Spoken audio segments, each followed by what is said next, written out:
Stacey Plaskett, who represents the United States Virgin Islands and was an impeachment manager during Donald Trump's second impeachment. It's great to have you on the show this morning. Great to see you.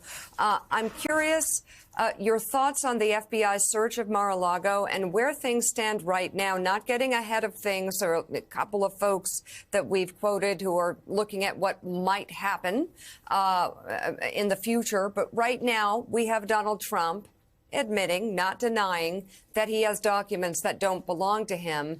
And he's trying to parse words. His team seems to be parsing words on this being some sort of misunderstanding, overdue library books, versus what the FBI seems to see as a much bigger concern.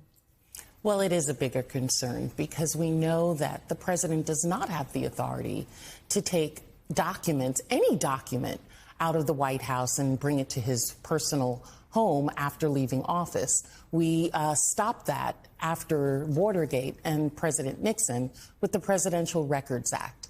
We also know that because he's taken classified information, top secret information, that there may be other laws that have been broken with regard to this. But let's not forget, Mika, that there are many fronts under which Donald Trump is finally coming to terms with his misdeeds, whether they be in Georgia with regard to the grand jury that is convened there to look at criminal charges, as well as in New York with Letitia James, the attorney general there, who is looking at civil charges related to his business dealings. So the chickens have come home to roost for Donald Trump, and I think we're going to see a confluence of the misdeeds that he has done to America finally coming to bear. And President Biden using the term MAGA Republicans, really taking a phrase that Donald Trump created for himself. We all remember the hats, and turning it somewhat against Republicans. Are you seeing among your Republican counterparts any movement away from the former president? Well, I think that privately you see individuals who are concerned about the rhetoric, but many of them cower at potentially being marked by Donald Trump as unloyal to him and therefore are not moving away from it. We see it in the votes that they are taking. We have been taking votes that are really related to supporting the American people, and their votes are related to supporting Donald Trump, supporting power and supporting politics over and over again.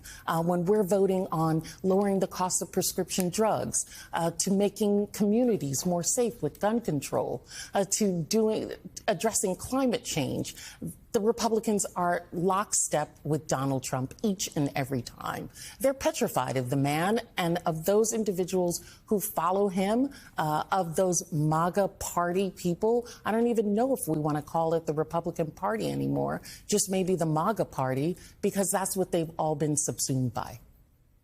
Of course, Republicans who voted to impeach Donald Trump, when you were impeachment manager, only two of them are still looking like they're going to stay in Congress. Can I switch gears and look at the Democrats ahead of the midterms? There's obviously a lot of excitement in the Democratic Party, both in the Senate side, but also potentially even in the House side, with some surveys suggesting that the House is now in play again, that perhaps the Democrats could even hold on to the House.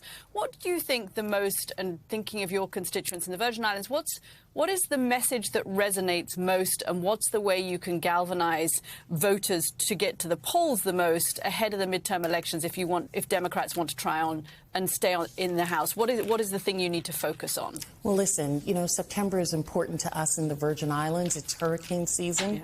Yeah. This will be 5 years since we were hit by Irma and Maria, Category 5 hurricanes that decimated and destroyed our island.